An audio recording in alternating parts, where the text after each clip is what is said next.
Yeah. And as always, we're dedicating our shares to our brothers and sisters in Eretz Israel, to everybody's peace and safety and all over the world, and to your healing. Can you tell me your Shana Bat Ida, right? Shana Bat Ida, and to please God, healthy B'Shatova week and weeks up leading up to pre the baby. Please God, I haven't recorded yet. Don't record to the cloud. Okay, we're starting.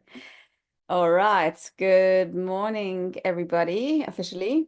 Um, Firstly, Chodesh Tov, which means it's a new month of Iyar, and I'd like to connect this month with the self-development course that we're doing. As you might know, Iyar stands for, anyone know? You can put in the chat. It's an acronym for, let me just see, Ani Hashem Rofecha. I am God, your healer. So as I'm blessing you all with healing, and we're talking about healing for everybody, it's actually very opportune that this is a month of healing. And it's a month where we can tap in to our creator, the divine healing that is there for all of us on every level: mental, emotional, physical, spiritual healing, whatever the healing is needed. And usually, obviously, there's a holistic picture, but whatever healing's needed, we could tap into that. And it's really something that we need to like train our brain to remember the energy of the month in order to tap into that healing. Like, for example, I know this in theory, but to then go into it in person and feeling in your body, and to actually give over trust that, and like breathe in the healing and breathe out the doubt, and feel that Hashem can actually help you, and that everything is in the hands of Hashem, is it's a hard thing, especially when you have, something very very big that you're facing. But just for feeling good and moving forward every day, or be the fact that you're able to get up today and come, etc. But it's something that I just want to put out there, because this is the journey. What we're doing is, it's a spiritual journey that we're doing, but it's also a physical journey. It's an emotional journey. It's like we're working through our seven sfirot, our our seven personality traits, which we started off last week from this line downwards, because the top, so from Chesed and Gevurah downwards, and the top three are the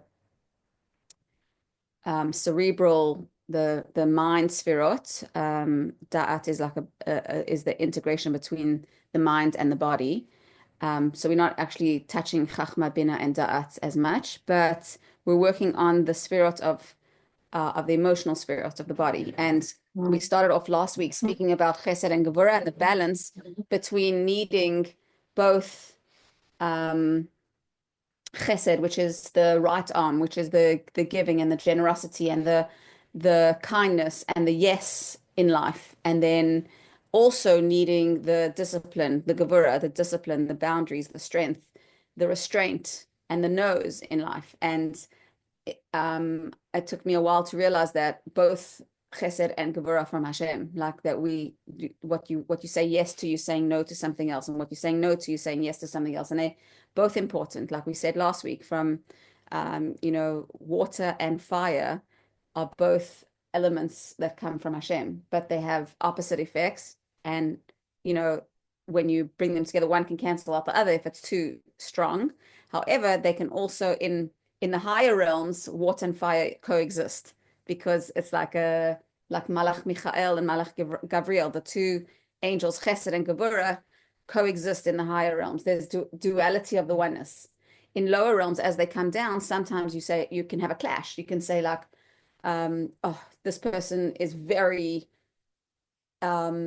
loose, for example, and this person is very tight, for example, and depending in different areas. And And those two can clash with each other until they realize that actually what we each need is a little bit of each other to balance each other out, to balance ourselves out. I need to learn from you, you need to learn from me. And within ourselves, one of the purposes in this world is to reach a level of hitkalalut hamidot, of balancing out our midot, our personality traits, the elements within ourselves. And so if I'm a little bit of a strict one, I need to bring in a little bit of chesed, a little bit of kindness to temper my gvurot, to sweeten my strictness. And if I'm a very sweet and laid back and giving and generous, I need to bring in a little bit of boundaries to up my to kind of like contain my giving, etc. So when we actually reach that balance, and our bodies will know if something is like, and Hashem gives us those signs all the time. If you're in sync with like listening to the signs of how am I, Hashem, how I'm going to balance myself. What do I need to balance myself out? When I do soul mapping with people individually, we map out what is your strength. Are you more leaning towards chesed or gevura?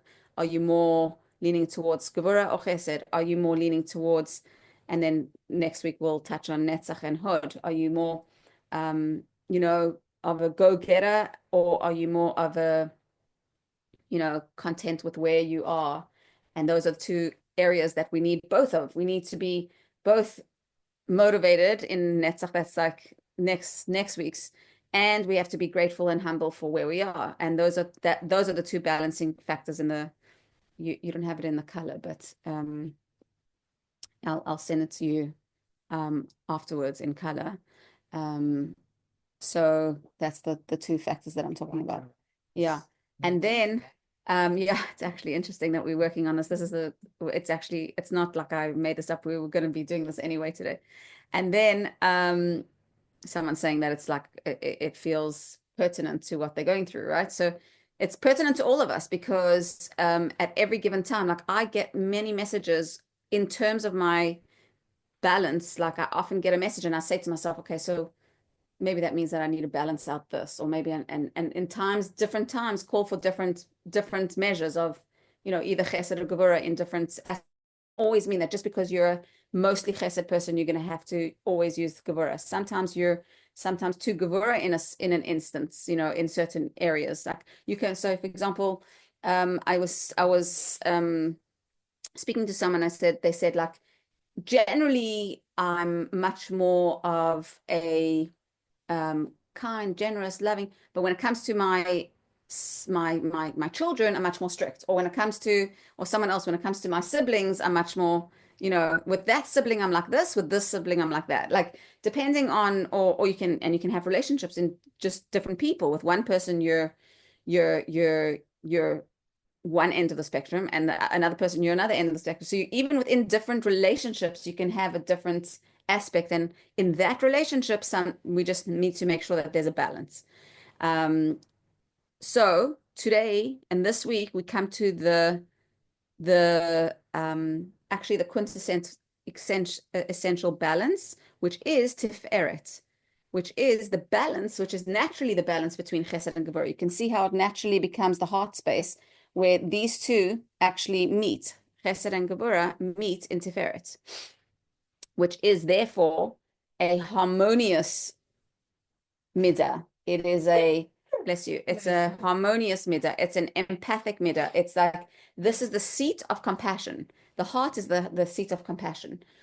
And why you would think that that's more like just chesed, bless you. This is more of a chesed, loving, giving aspect. But why is gevura, strength and discipline, why is that leaning towards like combined with chesed, combined with gevura? Why does that become harmonious and empathic and compassionate? Like, how does boundaries and discipline and restraints lend itself to compassion? So maybe just like take a moment. I'll take a moment to pause and you give me your ideas. And there's no right or wrong ideas. I would just love to hear from you. What do you think? How does chesed and gevura balance? Like, so gevura, for example, it's obvious how chesed leans into tiferet, like, kindness, and then becomes compassionate, because you're kind. But it's kind of a hard question. Like, how does gevura create this compassion? Like, how does having boundaries and discipline and restraint on someone then create a compassionate outcome?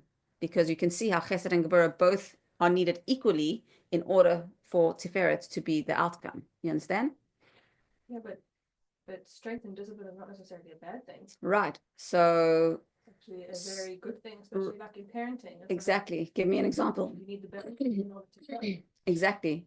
So great feedback. You need, as like, for example, as a parent, if you think about it, if you take a parent as an example, if it's all like, yes, my boy, you can have this, my girl, you can have this, you can run across the road, like, no problem, do whatever you want, then that's chesed without any boundaries, without any gvura. A loving parent who's truly caring for a child will not be without gevura. That you need boundaries for the child to contain the love, to say, like, right, when we cross the road, we need to hold my hand and look and be safe because I love you and I care for you. You can't just run in the road, or you can't just do this because this is, and obviously we've got to like find that balance. And we can see sometimes by the way we do it and the feedback that we get from our children, sometimes, I'm not saying always, but sometimes, is often indication, feedback is often indication if we're perhaps leaning too much to one side or the other, and then we know how to balance ourselves out of it. I get that balance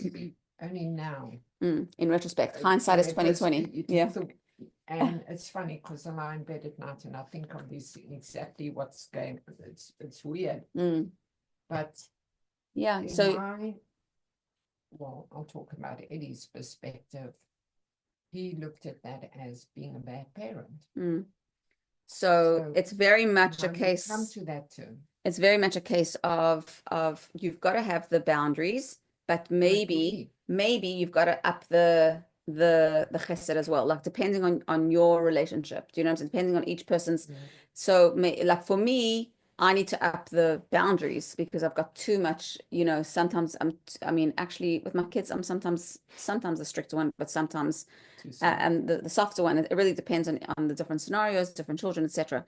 But in general, you definitely need to have this balance in order for us to have true compassion. So compassion without boundaries is not real compassion, because it's like, it's just ungirdled. It's just like it's left unleashed, and a person cannot receive. There's no keli, there's no vessel to receive the compassion, to receive the love, the chesed, if it's just all overflowing without a container. How do you relate that to a child that's now an adult, but interprets it in a different way? I think we can always children. Yeah, in hindsight, we have to sometimes go back and have conversations with our children and say, look, I've been thinking about it. I've been realizing that maybe I was too, this is why I was like this. It came from a good intention. Perhaps I was too leaning to one side. You resented it.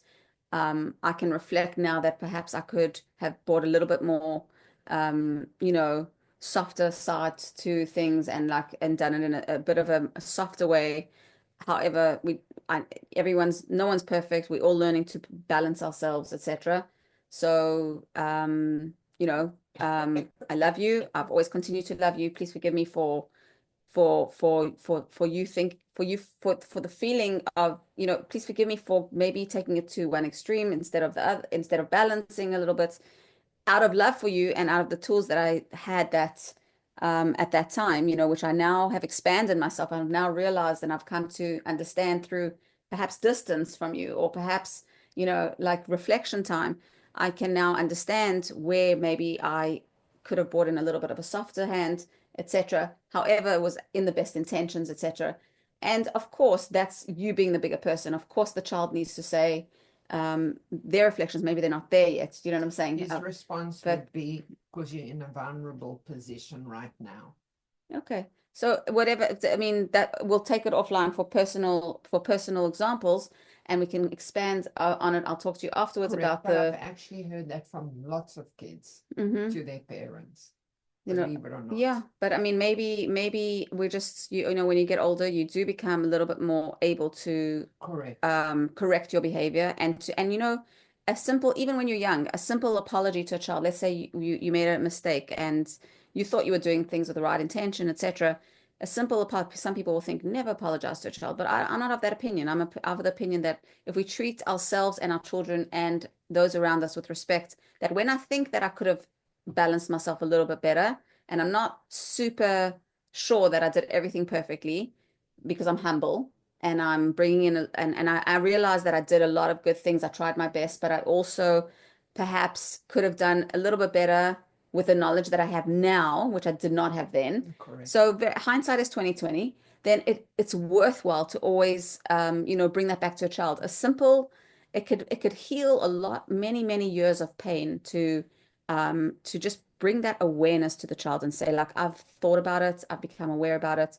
I also apologize about it. And you know, I would, you know, obviously you would love them to apologize too. But even if you're just the bigger person and like, you know, you leave them, it could save years of pain. It could heal. It could create forgiveness instantly.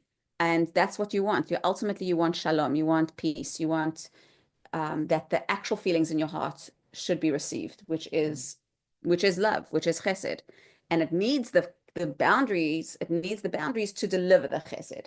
So the energy always needs to be chesed first, and this is why mostly, I'm not saying all, but mostly mitzvot are done with our right hand and why chesed is the first sphere. It doesn't say gevura first. It says chesed, then gevura. Number one is chesed, the week of chesed. Then comes gevura. Why?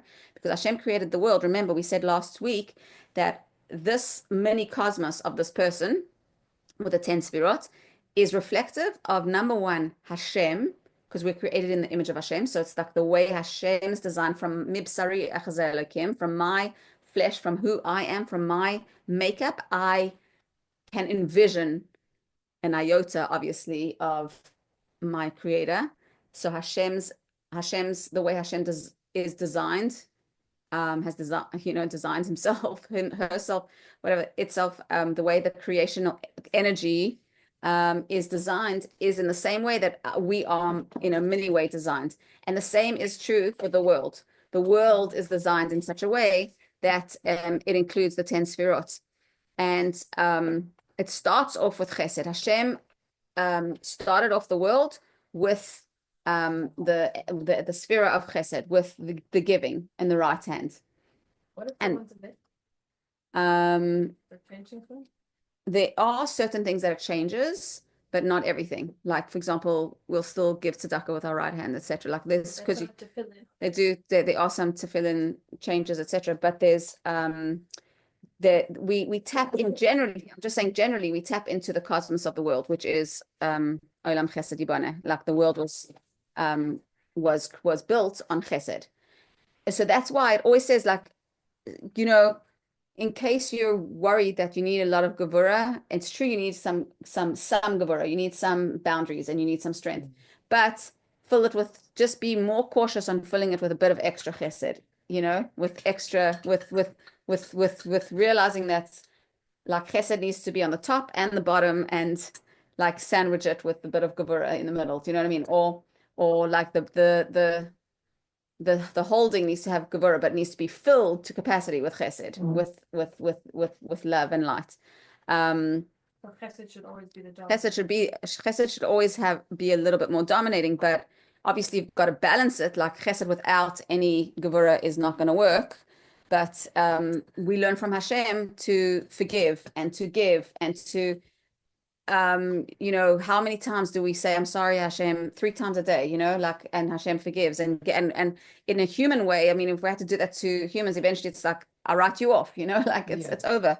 But God doesn't do that. You know, our creator doesn't do that. Our creator loves us and gives us and nurtures us. And even if we're going through a hard time, it's not seen as like, you know, yes, there's an element of consequence in life, but it's not from a Hasidus point of view and Kabbalah point of view. punishment or hardships that we go, suffering that we have in this world is actually from an element of higher level of concealed chesed, from higher level love, because Hashem always comes to us with love. And what is it? What is even punishments or consequences? Like, let's say, for example, a parent has to put a child's, in thinking time, for example, like really just a little kid. I'm talking about a toddler, okay, like or whatever, sometimes our older kids are toddlers too, but just to or like have a little bit of a break from I need to have a break. And maybe sometimes you put yourself in thinking time just to go like, lock your own door and have a parent needs sometimes to have that restraint, but it's always done because I love you. If it's not done because I love you, there's something wrong with that relationship. It's something wrong with the internal, bless you, it's something wrong with the parents' internal compass. And there is something wrong with that. There's a 7 in the relationship. That's not how Hashem works. Hashem works with, there are consequences, but the consequences are there to make it better for you. So for example, the suffering in this world is to alleviate suffering in the next world. And the next world suffering could have been on a much more intense level than this world, because we feel things so much more intensely in the next world. This is a physical world where we're blinded and numbed by the spirituality of what in the next world. We talk about Gehenna, for example. We talk about hell, and from a Jewish point of view, what's hell? Hell is literally the realization of what have I done from a deeper point of view. So you could be sometimes you actually receive that in this world already. Yeah. You have a hindsight of hell that's like, where did I go wrong? Do you know what I'm saying? So you alleviate the next world's suffering because you're having that in this world. So I'm just talking in certain contexts, but just to understand that Hashem always comes to us with love. Every holiday, every Jewish holiday, the ultimate purpose of the holiday, every creation, the whole nature of creation, the whole purpose of creation is because Hashem loves us. It all stems from Olam Chesed Yibana, like the world is built on Chesed. So whenever you feel like, yes, I do need to balance it with Gevurah, but just add an extra measure of Chesed for Hashem's kindness to mimic, to imitate Hashem's kindness, because that's how we operate. We like learn from Hashem in order to become best humans that we could be. And then we reach the point of Tiferet. Let's talk about Tiferet, because there's a beautiful Hayom Yom today, which I don't know if you got to, but it's the second day of Iyar. It's interesting because it's the first time in a month that we bring back Tachnun after a month of Nisan not doing, which is like sort of when we do confession. So it's interesting. It's like a downer on the one hand, but on the other hand, from a Hasidic point of view, it's actually a very special day. It's the Rebbe Maharash's birthday, and there's a great energy. The Rebbe Maharash was the fourth Chabad Rebbe, and he composed a melody called L'Chachila Rebbe. I'm right? L'Chachila Rebbe, and this means like the world says, in order to go through things, you have to go step by step through things in the right process. But I say just jump right over.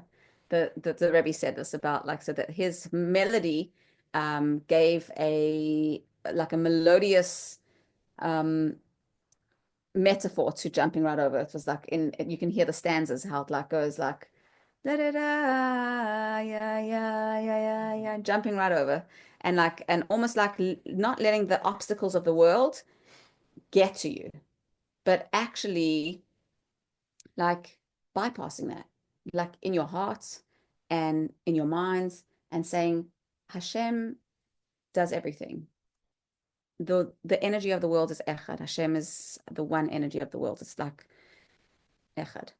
But I'm not going to let the obstacles of the world get to me and take me down. I'm going to just bypass them. I'm going to fly over that. I'm going to let those obstacles just melt away in my mind, because sometimes you can't necessarily get through things. And so, and when it starts in your mind, in your own reality, and then brought down to your heart, then sometimes physically things also open up. And like, you know, the more energy, the more correct energy we put to it, the more we see that the physicality follows the spiritual energy of it. But always we start from within our own reality, in our own lens. That's how we can grow. So interestingly, so he was born on this day. So his sphera was of his birth was Tiferet Sheba Tiferet, which which is which is Beauty. today's sphera. Tiferet Sheba Tiferet, yeah.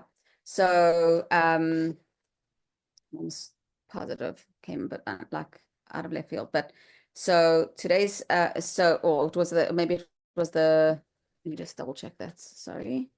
It was the energy of the Rebbe Marash. And yes, Tiferet Sheba Tiferet.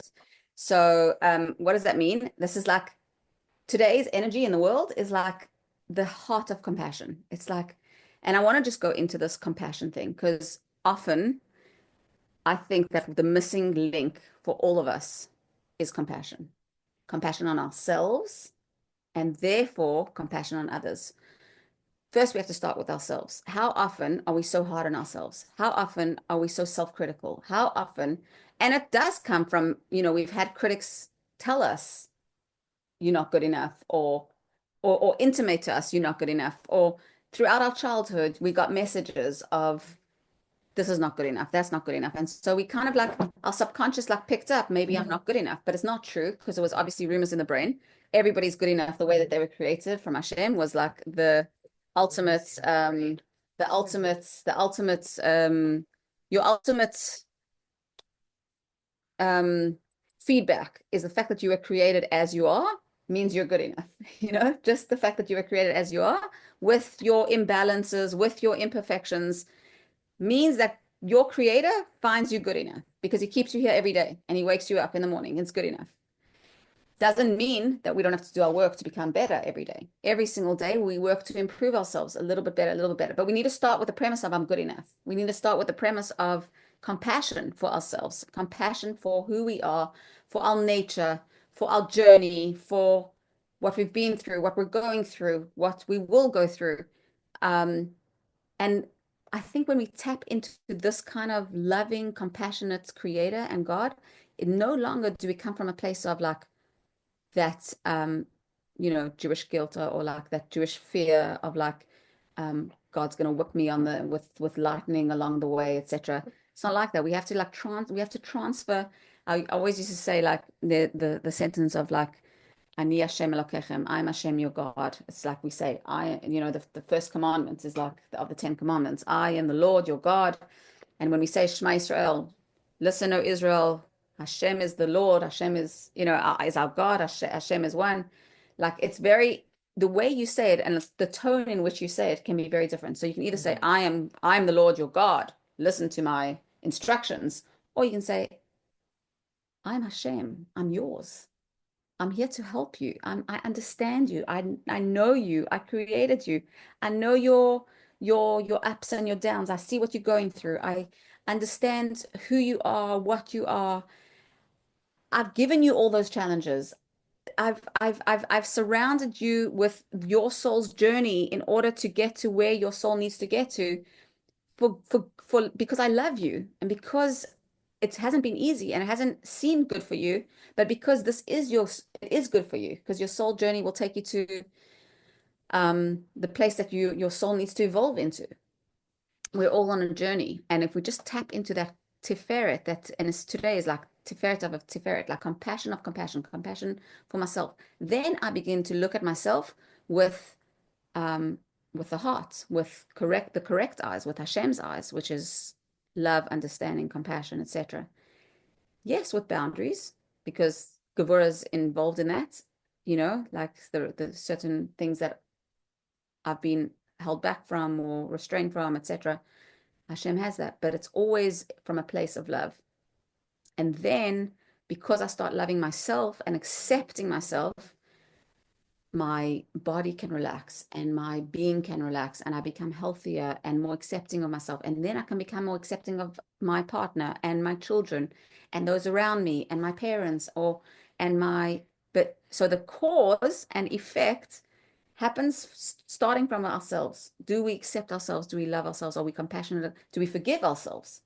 And that's where we have to start from in order to bring the healing to the next person, whoever it is, in a relationship, in at work, a relationship at home, a relationship with Hashem. Talk about someone who doesn't believe in Hashem. Also, like, first believe in yourself, first accept yourself, and give yourself compassion. Once we get to that point, then everything flows from there. Of course, then I have a direct line to people around me because now I'm free. So I'm going to pause. Any comments, questions on Zoom? You could just unmute or put in the chat, and then we're going to do a meditation to bring that into our body for the last moments. Iyara. So, like, it's interesting. I've been listening to audiobooks to like just to gain a little bit more knowledge during this time about inner work and stuff like that. And so they said that scientifically, when you do an act of kindness for others, you're releasing serotonin in your body and you're releasing serotonin in the other person. And whoever witnesses that kindness even releases serotonin and healing for the other person. So I think I just wanted to share that, is that, like, literally when you do your self work, it's not just working on you. That is the purpose, is also just to be able to fulfill your purpose of helping others, and just tiny little kindnesses heal you the most and can save a life, has so many ripple effects. And so, yeah, cool. Beautiful. Absolutely beautiful. Thank you for sharing. Okay. So let's bring that in for the last minute. If we could just get comfortable, whether you're lying down or you're sitting, so we get upright but comfortable, feet on floor or on the chair, wherever, on the bed, wherever you are, and just gently close your eyes and place your hands uncrossed, feet uncrossed.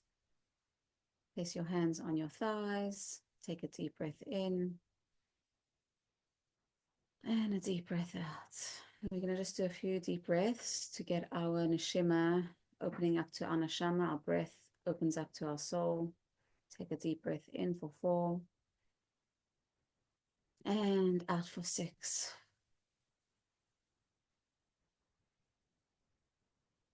And in for 4. And as you're breathing in, just breathe in what we've just learned, taking it in, new energy, new healing, new compassion, new love, new boundaries, new balance, and just breathing out the old. Breathing in the new wisdom, the new outlook, the new current hindsights. And breathing out maybe what you need to forgive or let go of. And as you just continue to breathe normally and just focus inwards on your being, on your body, relax your body. Try to relax your shoulders, relax your legs, relax your tummy, relax your face. Breathing in compassion, breathing out as you relax each part of your body, each limb, limb by limb. And each time we affect our own chesed and gevura and tiferet, all these beautiful aspects of our personality, we also change scientifically the makeup of our inner limbs, cells, remove old traumas from our body. Breathing in the new, breathing out the old. and we change our makeup and we allow for new possibilities to emerge at this stage, at any stage of your life, whether you're young, middle-aged, older, whether you're fully healthy or still need healing. Just breathe it in and trust Hashem is our healer with this Torah knowledge. Just breathing in this knowledge of the body, knowledge of the soul, and breathing out any doubts. And as you breathe in, just take a moment to go quiet with yourself and Hashem and just listen what comes up and express yourself to your Creator and ask for support in your own journey. Each one is on their own journey. Hashem knows, cares, loves, holds, supports, and is waiting to hear from you, to surrender it, ask for help.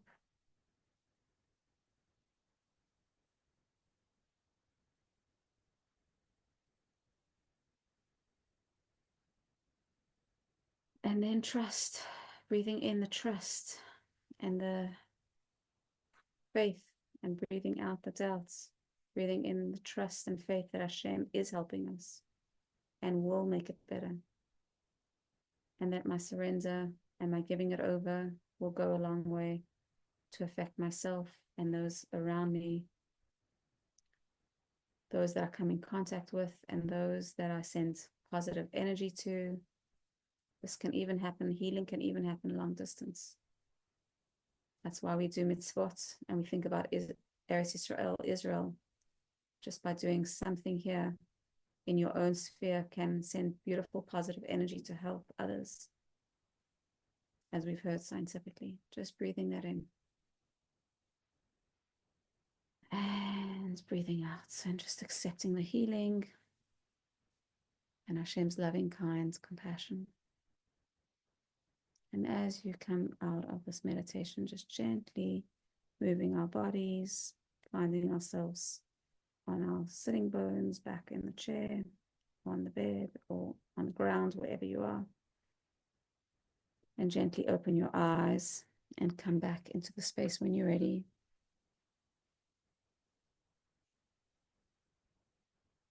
And just take away one word that you're leaving with. What came to you? What resonated? What's one thing you're taking away? A word or a few words? You can say it or keep it to yourself. Gratitude. Gratitude.